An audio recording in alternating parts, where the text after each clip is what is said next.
షేక్ సిద్దిక్ నిరుద్యోగ చేసి రాష్ట్ర కన్వీనర్. ఈ రాష్ట్ర ముఖ్యమంత్రి ప్రతిపక్షంలో ఉన్నప్పుడు ప్రతి ప్రచారంలో ప్రతి ఊరు వాడబోయి 23,000 టీచర్ పోస్టులు ఖాళీలున్నాయి, నేను అధికారంలోకి వచ్చిన తర్వాత భర్తీ చేస్తామని చెప్పేసి మాట చెప్పి అధికారంలోకి వచ్చి 5 ఏళ్ళు అవుతుంది.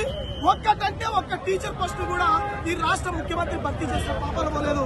గతంలో మన బిడ్డలు వేలకు ఖర్చు పెట్టుకుంటున్నారు, నేను ఇస్తాను ఉద్యోగాలు అన్నట్టు వాడు ఈ రోజు మడమ తిప్పాడు.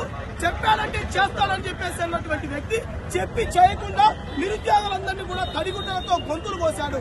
ఇటీవల ఆంధ్రప్రదేశ్ ప్రభుత్వం 6,100 టీచర్ పోస్టులకు నోటిఫికేషన్ ఇచ్చింది. కొంచెమన్నా సిగ్గుందా ఈ ముఖ్యమంత్రికి? వేల సంఖ్యలో టీచర్ పోస్టులు ఖాళీలుంటే ప్రభుత్వ పాఠశాలలో చదువుకునేది పేద బడుగు బలహీన వర్గాలకు సంబంధించిన పిల్లలు. ఆ పిల్లలకు బోధనకు దూరం చేశాడు. టీచర్ పోస్టులు భర్తీ చేయలేదు.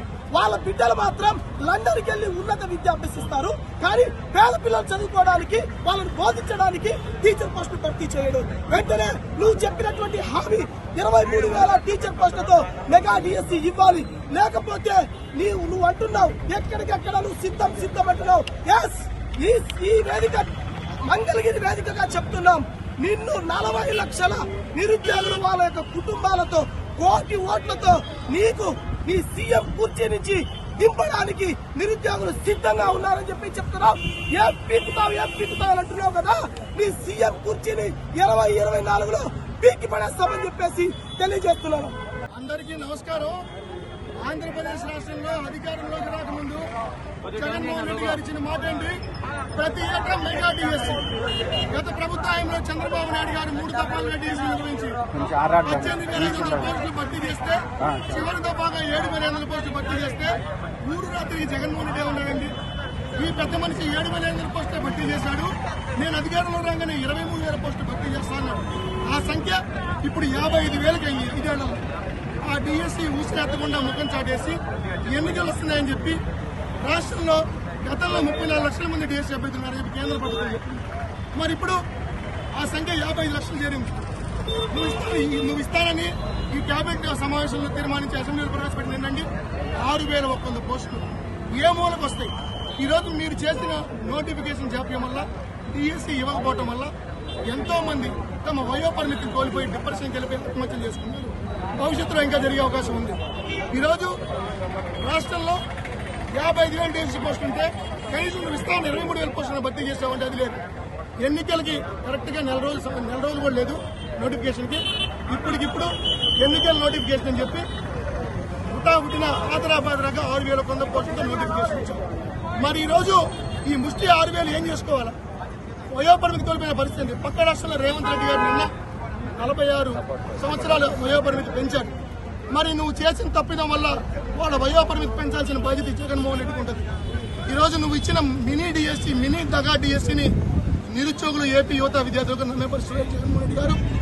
మీరు కనుక ఇస్తామన్న డిఎస్సీ ఇవ్వాలా, యుద్ధ ప్రాతిపదికన పోస్టులు బట్టి, అలాగే గ్రూప్ 1 వయోపరిమితి పెంపు విషయం కానీ, అలాగే వాళ్ళకి కనీసం 70 రోజులే సమయం ఇచ్చి 2 సబ్జెక్టులు పెంచాం. వాళ్ళు ఎప్పుడు చదువుకోవాలా, ఎప్పుడు వాళ్ళు ఉత్తీర్ణులు కావాలా? ఇది కేవలం నీ ఎన్నికల స్వలాభం కోసం నిరుద్యోగులు పొట్టగొట్టేందుకు వాళ్ళ జీవితాలు నాశనం చేసుకుని ఆడుతున్న డ్రామాగా ఏపీ యువత విద్యార్థులకు భావిస్తాం.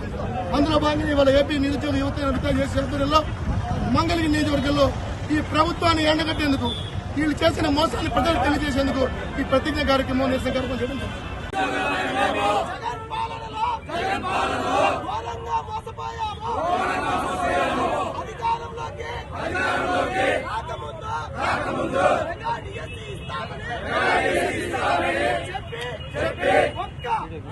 టీచర్ ఉద్యోగాన్ని కూడా భర్తీ చేయలేదు. ప్రతి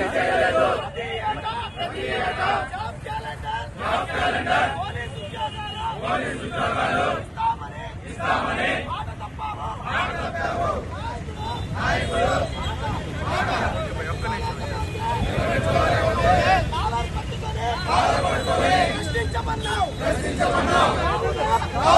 నువ్వు చెప్పిన మెగా డిఎస్సీ మాట నిలబెట్టుకోలేదు కాబట్టి ఈ వైసీపీ నాయకుల కాలర్లు పట్టుకొని 151 స్థానాల్లో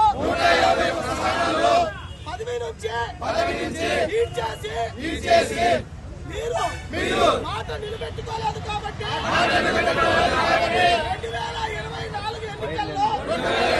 ఎన్నికల్లో చిత్తుగా ఓడిస్తామని ప్రతిజ్ఞ చేస్తున్నాము.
సడన్ గా నేను ఇటు తిరిగి వచ్చి అటుపోయిందంతా.